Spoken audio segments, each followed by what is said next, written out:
Let's get this on recording. Thaddeus, remember to hit record, because no, I didn't. Alright, so section 7.7 is about geometric sequences. I had a teacher friend that said, oh, I would never do that, because what if something happens and what if it gets on your recording? Well, I just won't use that recording.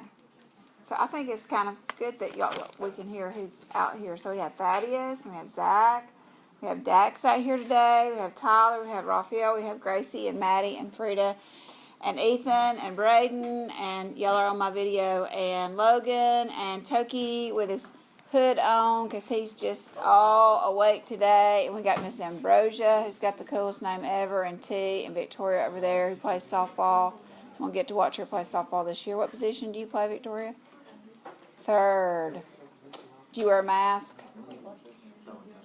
Sometimes. Okay.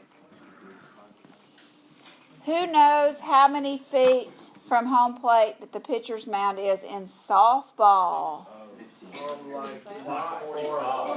'Not far at all, says Braden. Could we convert that into feet? Victoria, do you know? In 2006, okay, in baseball it is 60 feet, and then the bases are all 90 feet apart in baseball, okay? In 2006, the pitcher's mound in high school softball used to be 40 feet from home plate. But college softball plays 43 feet from home plate, and I believe sometime in 2006, 2007, the state of Alabama decided to go ahead and move that back to 43 to make it equal for college softball. So it should be 43 feet unless I have my facts wrong, okay? No time to react. You have no time to react. Softball is just, to me, it's a very exciting game. Baseball's a little bit slower. And I've watched a lot of softball and baseball over the years. And anyway, all right, that has nothing to do with geometric sequences, but it was much more interesting, right? All right, so math is fun. Yay, go, says Dax. Okay, so geometric sequences are sometimes confused with arithmetic sequences. So I'm going to define, and I want you to write this down. Anything I write down, you write down. I want to define what an arithmetic sequence is. It's even kind of weird to say for me. Arithmetic. Yeah, it's weird, in my opinion. Arithmetic. Yeah. Oh, I thought it. They don't say it as arithmetic. They say arithmetic, something like that. Okay? So, something that's not a geometric sequence, but arithmetic sequence, is a sequence where each term after the first term is found by adding. Okay, so we're going to kind of shorten that. We're going to say a sequence found by adding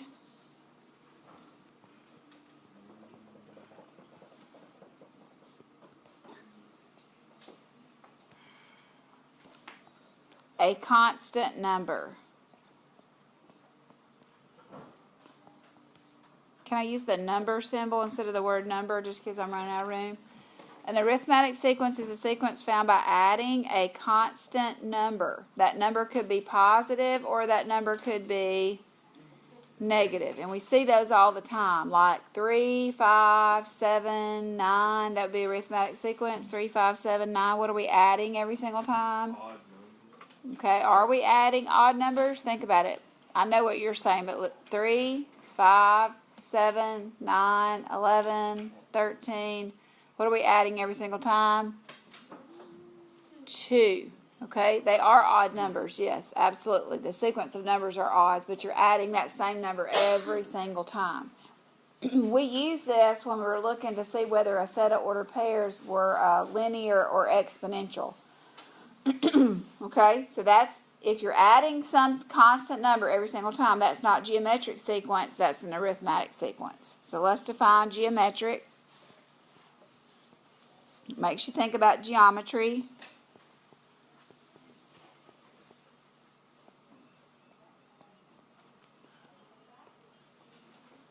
On your next notebook quiz, I could say note 7.7, definition for geometric sequence. And everybody should have this written down, right?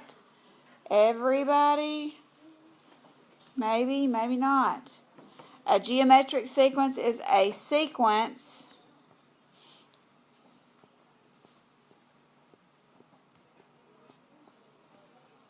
where each term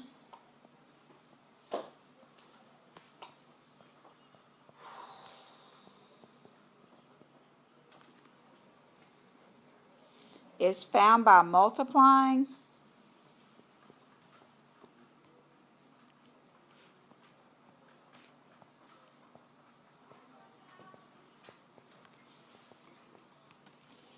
by a number. I only have two definitions. Y'all are acting like I'm giving you history notes or something. Multiplying by a number called a common ratio.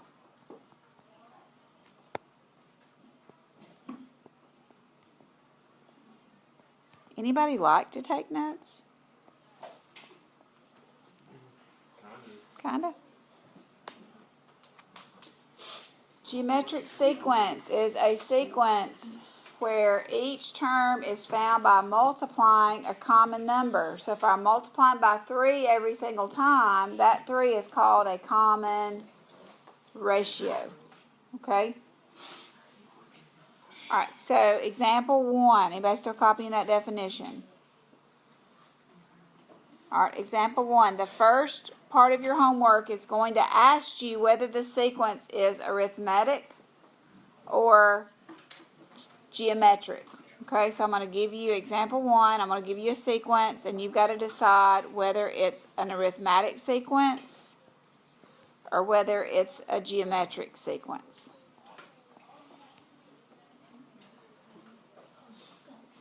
Alright, so what you're going to be looking for is you're going to be looking for if they're adding a number over and over again, or are they multiplying a number over and over again.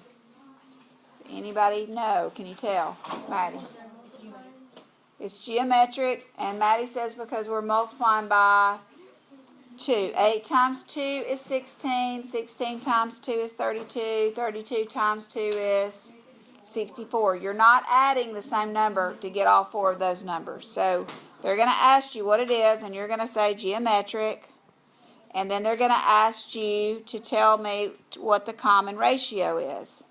So if you answer geometric, you're going to write common ratio is 2, because we're multiplying by 2 each time. Example 2, same type of question. Is the sequence geometric or arithmetic?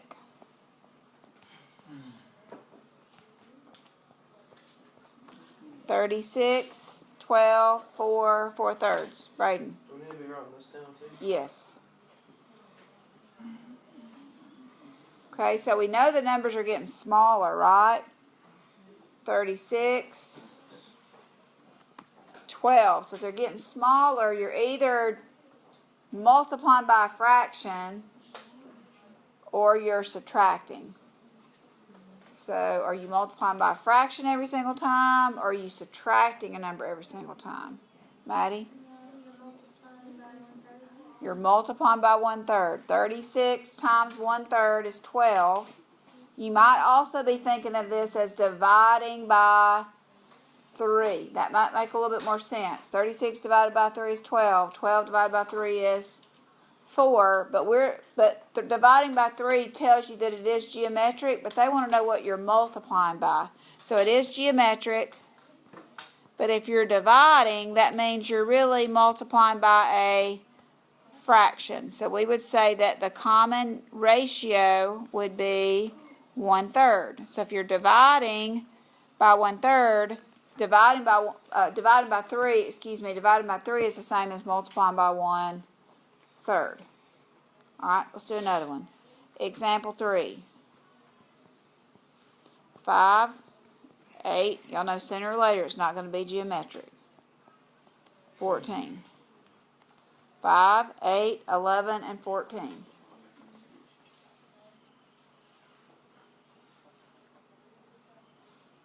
5, 8, 11, and 14. So are we adding something every single time, or are we multiplying by something every single time? We're adding, okay? So this is not a geometric sequence, this is an arithmetic sequence.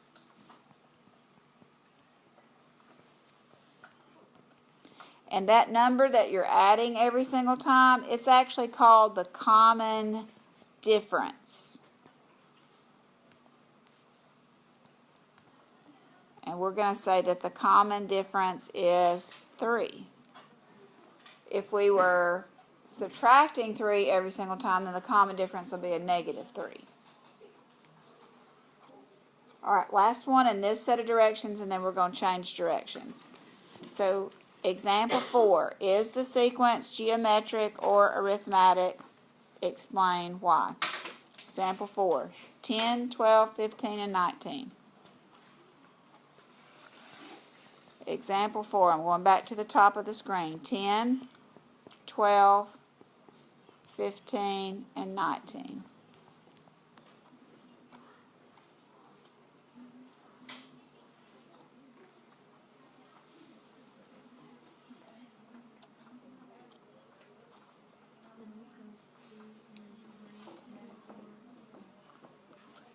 And you might want to know the rest of the directions. They say, is the sequence geometric, arithmetic, or neither?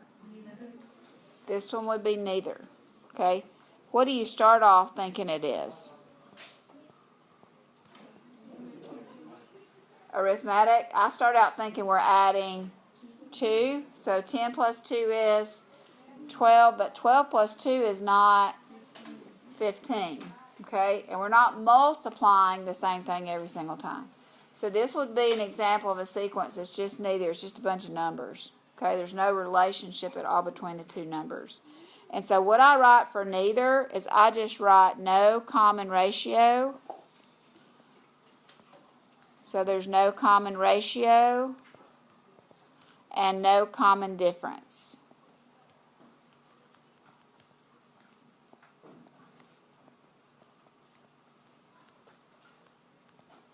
No common ratio and no common difference for the neither. All right, can you think of anything to ask about those 4 before we move on? So those set of directions in your homework are going to say determine whether the sequence is geometric, arithmetic, or neither, and explain. All right, next set of directions are going to say find the next 3 terms in the sequence. You'll like these because there'll be less writing. Okay, find the next 3 terms in the sequence.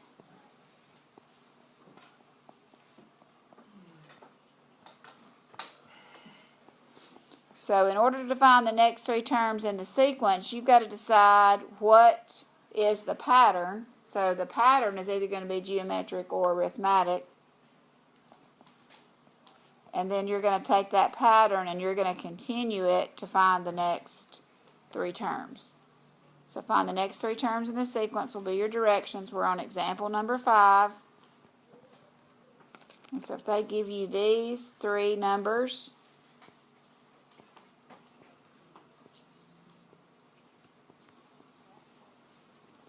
they give you 2500, comma 500, comma 100, and they're asking for the next 3 numbers in the sequence.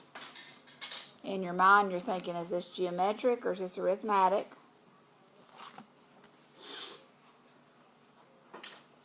Anybody know? Geometric or arithmetic? You gotta think it, even though they're not asking you to write it down. Is it arithmetic? Are you subtracting? It's got to be either subtracting or multiplying by a fraction because the numbers are getting smaller. So 500 minus 400 is 100, but 2500 minus 400 is not 500, so it's not arithmetic. So what are we dividing by each time? Okay, we're dividing by 5 or we're multiplying by 1/5. That's the same thing. Dividing by 5 and multiplying by 1/5 is the same thing. So after 100 would become 100 times 1/5, or 100 divided by 5, which would be 20. And then you take 20 and divide it by 5, 4. and you get 4. And then you take 4 and you divide it by 5, and you could leave it as a fraction if you wanted to, 4/5. Or you could leave it as a decimal. Anybody know the decimal for 4/5? 0.88. That would also work. Okay, but we would not say the common ratio was 5. We would have to say the common ratio was 1/5, because we're multiplying by 1/5. That's the same thing as dividing by 5. All right, let's speed this up a little bit. Example 6. 2, 6, and 18. 2, 6, and 18. 2, 6, and 18. Is this arithmetic or is this geometric? Geometric. What are we multiplying by at the same time? 3. So 2 times 3 is 6. 6 times 3 is 18. 18 times 3 is 54. 54 times 3 is 162. 162 times 3 is 486. Example 7. How many examples did I tell you all I had? 9. Y'all are so good. Example 7. 72, 12, and 2. Thank you. 72, 12, and 2. 72, 12, and 2. Divide by 6. Or multiply by 1/6. So 2 divided by 6 is 1/3. We're going to have to use a fraction for that because 1/3 is a decimal that never ends, and we're not going to want to round here. And then 1/3 divided by 6, or 1/3 times 1/6, these get harder, is 1/18. This is where half of you won't know what I'm doing. And then 1/2 divided by 6, or 1/18, excuse me, divided by 6, or 1/18 times 1/6 would be 1/108. Good. All right, so they are going to get a little bit harder once you get to the fractions. All right, any questions about that set of directions? All right, let me share with you. Now we're going to kind of just sink into geometric. We did talk about arithmetic. We want to know that there's a difference between those two.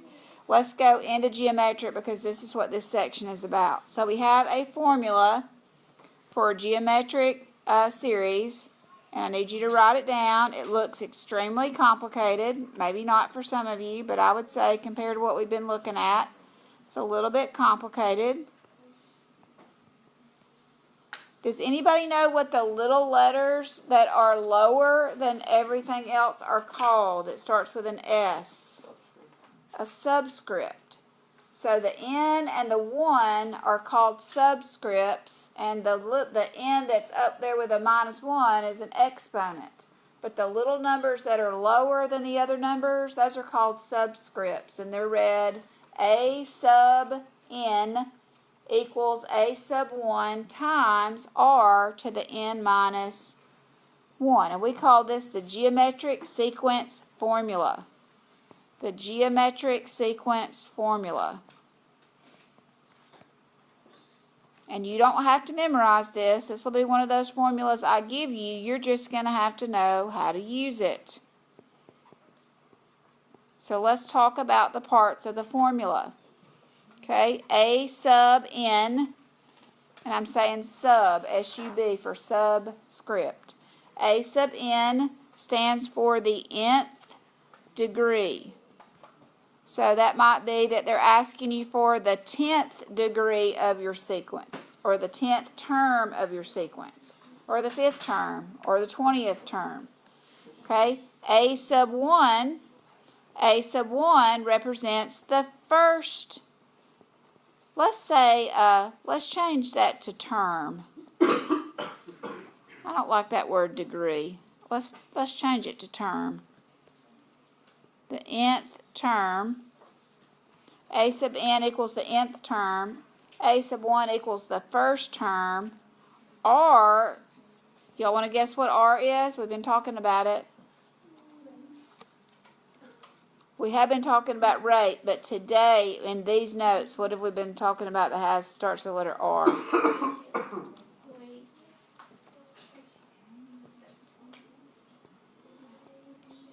ratio. Somebody said it really slow.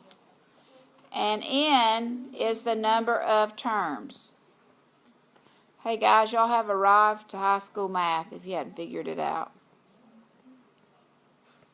This is not middle school math. N equals number of terms. Alright. So, for instance, if they said, hey, go find the 21st term of the sequence, that would be A sub n. If they said the first term, that would be A sub 1. If they said we're multiplying by 5 every single time, then that would be the common ratios. And if they said there's 10 terms in your sequence, then n would be 10 because that would be number of terms. Alright, last two examples. Number 8, example 8. I'm going to try to leave my formula up here. Example 8. I have to squeeze it in down at the bottom. Write an equation for the nth term. I'm not going to write that out, but I'm just going to write 3, negative 24, 192, ... And they're going to ask you to write a geometric equation for the sequence that you have. Okay? And then it says find the nth term. So what we're going to do is we're just going to write our formula first. Okay? We're just going to write A sub n. We know what A sub 1 is. A sub 1 is the first term in your sequence, and that would be the number 3. Then the formula says times your common ratio. What are we multiplying by every single time? 3 times what is negative 24? Negative 8. So our common ratio is negative 8. And then the formula has n minus 1. So the first thing that you're going to do is you're going to plug in A sub 1 and R. You're going to put in A sub 1 and R. And then it's going to say find the 9th term. So we could just keep writing out the sequence, or we could use the formula, because sometimes they might ask you for the 200th term, and we wouldn't want to write all those numbers out. So then they're going to ask you to find the nth term, the 9th term. Okay, so if they're asking you to find the 9th term, that's when n is equal to 9. Alright, and then we take that same formula, but now we know n is equal to 9. And so now it would not be A sub n, it would be A sub 9 is equal to 3 times negative 8 to the n. N again is 9 minus 1.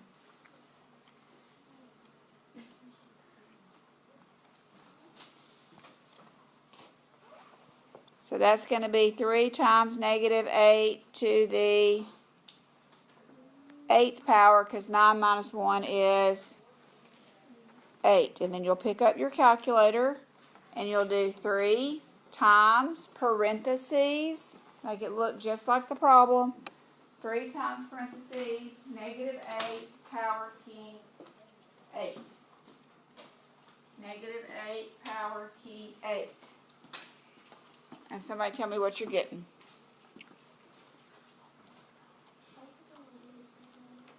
It's a pretty big number. 3 times parentheses negative 8, close parentheses, to the 8th power. It's a pretty big number. 50,000. Good. 648. Alright, so if I continued that pattern of multiplying by negative 3 every single time, the 9th term would be 50,331 and 648. We don't want to have to do it by the long way. We want to just be able to use the formula. Okay? The next one's going to go a little bit short. It won't take us as long because that was the first one to look at. Alright, last example. Anybody still copying?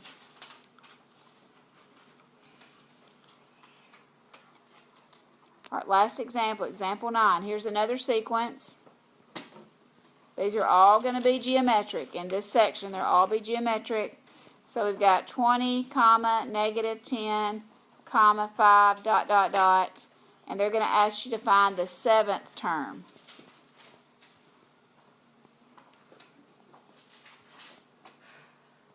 So they're going to ask you to write an equation. You're going to do that first. That's what the directions are going to say. Write an equation. And then it's going to say find the 7th term. So we use our formula. So our formula says a sub n is equal to a sub 1, which is the first term. What is the first term? 20 times the common ratio. What are we multiplying by every single time? Are we multiplying by negative 2? 20 times what is negative 10? Negative 1 half. So our common ratio is negative 1 half. And then the formula says n minus 1. A sub n equals a sub 1 times r, your common ratio, parentheses, to the n minus 1. And n just means whatever term you're trying to find. So in this term, we're trying to find the 7th term. So and then our next step, we're going to do a sub 7 is equal to 20 times parentheses, negative 1 half to the 7 minus 1. Or maybe you can do that little step in your head, and instead of saying 7 minus 1, you'll just say 6. Then you'll pick up your handy-dandy calculator, and you'll punch that into your calculator. 20 times, make sure you use parentheses. Parentheses, negative 1 half, close parentheses, power key 6. Now we know our numbers are getting smaller. 10, negative 10, 5. So you're going to end up with a really small number here. Anybody want to share? I have a decimal, but you could have a fraction. They're probably the same. 5/16. Anybody else get 5/16? Yes. Okay. I have 0.3125. How can we check to make sure our answers are the same? Divide 5 by 16. Does it come out to be the same thing? Yes or no? Yes. Okay, so either one of those would work. You could have it in fraction form or in decimal form.